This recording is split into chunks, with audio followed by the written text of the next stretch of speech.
وألهمنا من شكره وفتح لنا من أبواب العلم بربوبيته ودلنا عليه من الإخلاص له في توحيده وجنبنا من الإلحاد والشك في أمره حمدا لا منتهى لحده ولا حساب لعدده ولا مبلغ لغايته ولا انقطاع لعمده والصلاة والسلام التحية والإكرام ولا خير خلقه وأشرف بريته وحامل وحيه ومبلغ رسالاته سيد المرسلين خاتم النبيين أبي القاسم محمد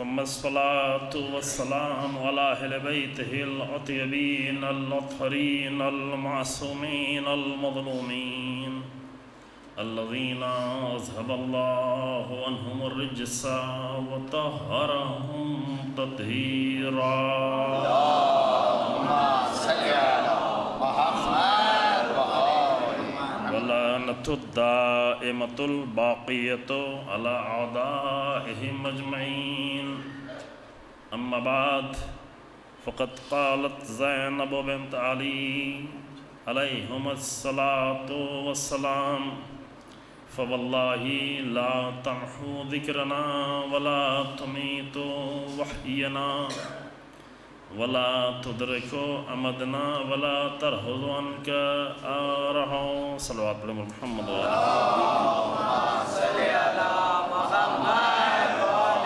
محمد جناب سید اولیاء مقام حضرت زینب سلام اللہ علیہا اللهم صل على محمد وآل محمد کہ اس کلام کی روشنی میں کہ جس میں بی بی نے آپ یہ فرمایا یزید کو مخاطب کرتے ہوئے یزید کے دربار میں کہ یزید تجھے جتنی بھی کوششیں کرنا ہے اور جتنا بھی مکر و فریب کرنا ہے وہ سب کچھ کر لے لیکن تو ہمارے ذکر کو مٹا نہیں سکتا تو ہماری وحی کو ختم نہیں کر سکتا تو ہماری فضیلتوں تک پہنچ نہیں سکتا اور تیرے دامن پہ جو ذلت ہے اس کو تو کبھی دھو نہیں سکتا۔ یہ چند جملے ہیں جو بی بی نے اپنے خطبے کے بیچ میں فرمائے ہیں اور اس کے ذیل میں جو ہماری گفتگو چل رہی ہے کہ کربلا کی جاویدانگی کے اسباب اور کربلا کے جاویدانگی کا راز کیا ہے، کیوں جناب زینب سلام اللہ علیہ فرما رہی ہیں کہ یہ ذکر کبھی مٹ نہیں سکتا، کیوں کربلا ہمیشہ باقی ہے، کیوں کربلا کا ذکر باقی ہے، کیوں حسین ابن علی کا ذکر باقی ہے۔ آپ کے سامنے بعض راز کی طرف اشارہ کیا گیا اور پرسوں کی مجلس میں جو گفتگو شروع ہوئی تھی اور وہاں سے اشارہ کیا تھا اور شروع کیا تھا اور ہم انجام تک نہیں پہنچ پائے تھے کہ کربلا کی بقا کا راز یہ ہے کہ کربلا میں اس طرح سے حق کو زندہ کیا گیا ہے۔ ایک قانون ہے کہ جب بھی کسی مقصد کے لیے کوئی قربانی دی جاتی ہے تو جب تک وہ مقصد زندہ رہتا ہے قربانی دینے والا بھی زندہ رہتا ہے۔ کربلا میں جو کچھ بھی قربانیاں دی گئی ہیں وہ حق کے لیے دی گئی ہیں اور جب تک حق باقی ہے کربلا بھی باقی ہے، ذکر حسین ابن علی بھی باقی ہے۔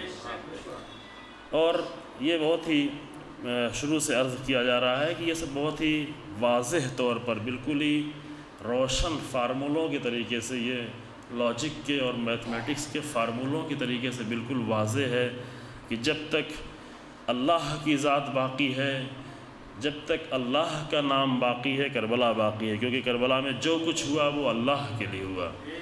جب تک فضیلتیں باقی ہے کربلا باقی ہے، کیونکہ کربلا میں ساری فضیلتوں کو آ کر زندہ کیا۔ جب تک دین باقی ہے کربلا باقی ہے، کیونکہ کربلا میں دین کے لیے قربانیاں دی گئیں۔ جب تک حق باقی ہے حسین ابن علی کا ذکر باقی ہے، کیونکہ حسین ابن علی نے حق کے لیے ساری قربانیاں دی۔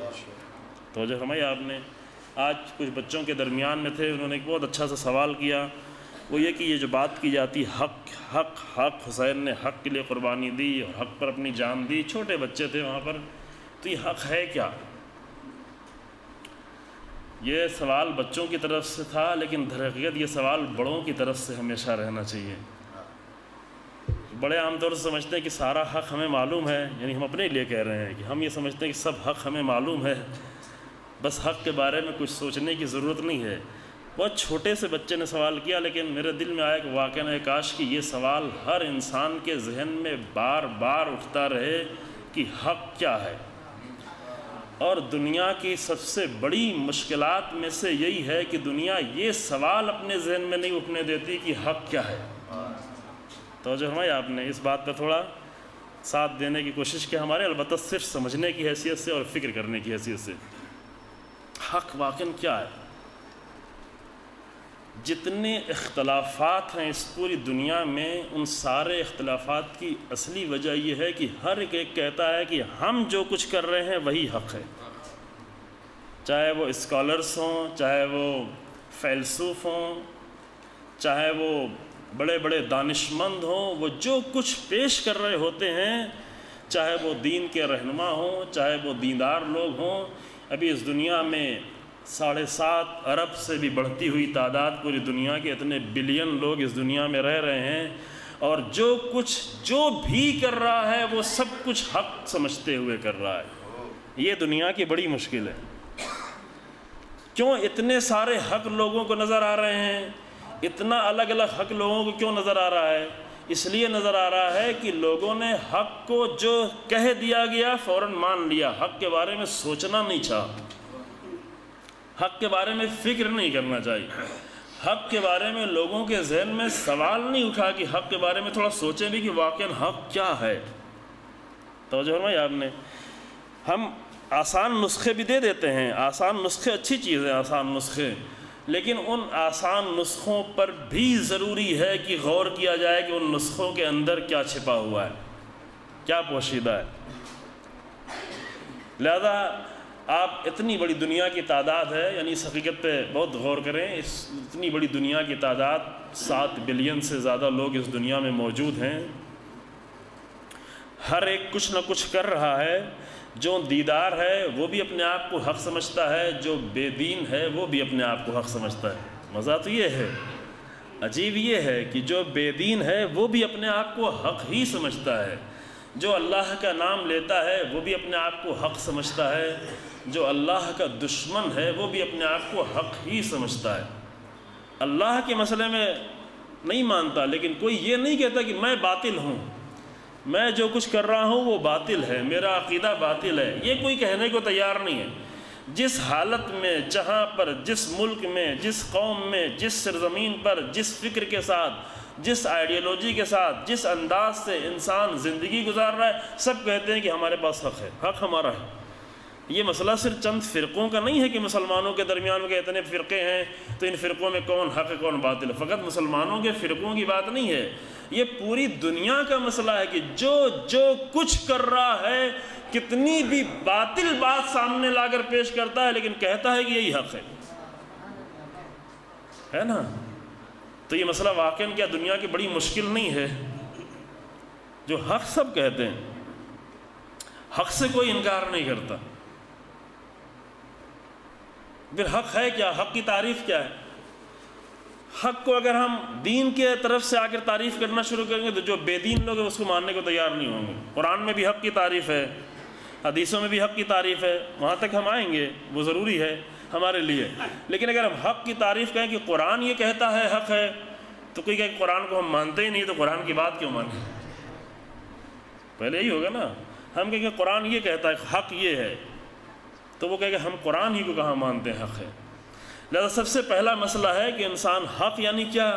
یعنی جو حقیقت ہے اس دنیا میں، حقیقت جو آپ بولتے رہتے نا، جو چیز حقیقت ہے، جو چیز حق ہے، حق کبھی فنا نہیں ہوتا، حق ہمیشہ باقی رہنے کے لیے۔ ابھی بعد میں ہم قرآن کی آیت سے بھی سہارا لیں گے، قرآن میں آ کر یہی بیان کیا گیا ہے، جو باطل ہے وہ آتا رہتا ہے، جاتا رہتا ہے، انداز بدلتا رہتا ہے، ایک مرتبہ فنا ہوتا ہے دوسرے انداز سے آتا ہے، ایک مرتبہ ختم ہوتا ہے دوسرے انداز سے آتا ہے۔ حق وہ ہے کہ جس کو ہمیشہ باقی رہنا ہے۔ خوب ڈھونڈنے کی ایک اچھی پہچان یہ ہے حق کو کہ انسان جا کر یہ ڈھونڈے اور یہ تلاش کرے کہ کون سی چیزیں ہیں کہ جو ہمیشہ باقی رہنے والی ہیں، جو کبھی ختم ہونے والی نہیں ہیں، جو حقیقت ہے اس کائنات کی، جو چھپی ہوئی ہے اس کائنات میں، اس کو کتنا بھی چھپایا جائے لیکن بار بار حق ابھر کر سامنے آتا رہتا ہے۔ لوگ حق کے نام پر دھوکہ کھاتے ہیں، حق کے نام پر غلط ایڈریس بتایا جاتا ہے، غلط چیزوں کی طرف جاتے ہیں۔ سب سے بڑا حق اس کائنات میں پروردگار کی ذات ہے عزیزوں۔ تو جو ہے آپ نے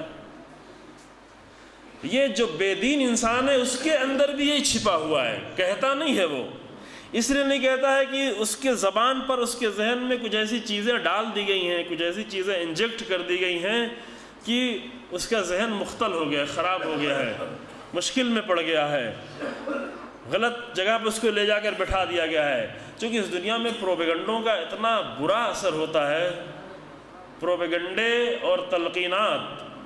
پروپیگنڈا معمولی چیز نہیں ہے، یہ کہ جو کمپنیاں آ کر اس طرح پروپیگنڈا کر رہی ہوتی ہیں، ایڈورٹیزمنٹ، وہ جانتی ہیں کہ پروپیگنڈوں کا کتنا زیادہ اثر ہے، بار بار بار بار بار بار کتنا بھی غلط چیز ہے لیکن جب بار بار کہی جاتی ہے تو انسان سوچنے لگتا ہے، انسان مجبور ہو جاتا ہے، انسان کو اچھا لگنے لگتا ہے۔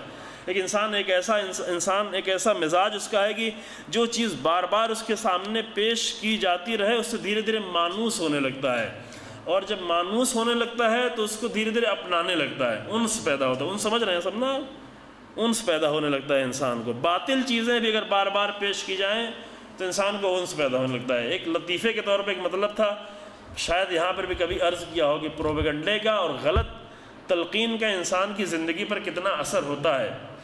اگر ہم ابھی ذکر کریں گے شاید جن کے سامنے اگر عرض کیا تو یاد آئے گا، نہیں عرض کیا تو پھر تو اچھا ہے نہیں سنا آپ نے، کہ یہ چھوٹا سا بیچ میں لطیفے کے طور پر واقعہ ہے کہ جس سے اندازہ ہو کہ تلقینات کا کتنا اثر۔ یہ نہیں کہ جو کچھ آ کر ہمیں بتا دیا جائے ہم کہیں بس صحیح ہے، جو چیز بار بار ہمارے سامنے پیش کر دی جائے ہم سمجھیں کہ یہ صحیح ہے، نہ، ممکن ہے بالکل غلط ہو، ممکن ہے بالکل الٹی ہو، ممکن ہے بالکل حق سے جدا ہو، لیکن چونکہ اتنی زیادہ ہمارے سامنے پیش کی گئی یہ بات کہ ہمیں مانوس ہو گئے، اور مانوس ہونے کے بعد ہمیں حق لگنے لگی ہے۔ وہ واقعہ اس طریقے سے ہے کہ کچھ جوان چاہتے تھے کہ پہاڑ کی بلندیوں پر جائیں، ہمالیہ کی چوٹی کو طے کریں، خوب وہاں پر برف ہوتی ہے، بہت زیادہ برف ہوتی ہے، ٹمپریچر بھی بہت ہی زیادہ نیچے ہوتا ہے۔ بیان کیا ہے یہاں پر کہ نہیں بیان کیا ہے؟ کسی نے سنا ہے؟ عجیب ہے، خوب سنیں پھر، اچھی بات ہے۔ پہاڑ کی بلندیوں پر جانا ہے چوٹیوں کو سر کرنے کے لیے۔ خوب پہاڑ کی بلندیوں پر جانے کے لیے بہت پریکٹس کی ضرورت ہے، بہت زیادہ جسمانی اعتبار سے بھی بہت زیادہ پریکٹس کرنے کی ضرورت ہے۔ جسمانی سے زیادہ انسان کو اپنے نفس کو بہت زیادہ آمادہ کرنا پڑتا ہے، نفس کو بہت تیار کرنا پڑتا ہے، بہت ہی مضبوط کرنا پڑتا ہے کہ یہ مارکہ طے کر سکے انسان۔ واقعاً بہت سخت ہے۔ تو آپ لوگوں نے طے نہیں کیا ہو لیکن دیکھا تو ہوگا نا، ٹیلی ویژن پہ کبھی کبھی دکھاتے ہیں کہ کیسے کیسے انسان جو اس راستے کو طے کرتا ہے، اور اچھا ہے موقع ملے تو کبھی کبھی جا کر تھوڑا طے کریں۔ ایک اچھی ورزش بھی ہے، ایک اچھی ایکسرسائز ہے، جسم کے لیے بہت مفید بھی ہے، اور ایک نیچر میں جائیں گے تو اس کا ایک اچھا اثر بھی انسان کے طبیعت پر اور انسان کے مزاج پہ پڑتا ہے۔ اچھا ہے، خوب ہے۔ بہت ہی سخت مرحلہ ہوتا ہے جب زیادہ بلند چوٹیاں انسان کو طے کرنی ہوتی، پھر جب برف شروع ہو جاتی ہے اور برفیلی ہوائیں شروع ہو جاتی ہیں، جہاں پر ٹمپریچر -40 اور -45 میں پہنچ جاتا ہے کہ آپ لوگ تو تصور بھی کرنا یہاں بنگلور والوں کے لیے مشکل ہے کہ اتنا مائنس جو ہے اتنا نیچے یعنی کیا ہوتا ہے۔ ابھی دنیا میں بعض علاقے ہیں ایسے کہ جہاں پر اس ٹمپریچر میں لوگ زندگی گزار رہے ہیں اور رہتے ہیں، لیکن آپ شاید یہ تصور نہ کر پائیں، جہاں پر انسان کو تھوڑی دیر کے لیے اگر ایک جگہ ساکت کھڑا کر دیا جائے تو وہ بھی جم جائے گا۔ یعنی انسان کو تھوڑی دیر کے لیے اگر ایک جگہ پر روک کر کھڑا کر دیا جائے، فقط تم کھڑے رہو 10 منٹ کے لیے اور تھوڑا لباس کم کر دیا جائے، تو 10 منٹ کے اندر اندر انسان اندر سے پورا جم کے بالکل کلفی جیسا ہو جائے گا۔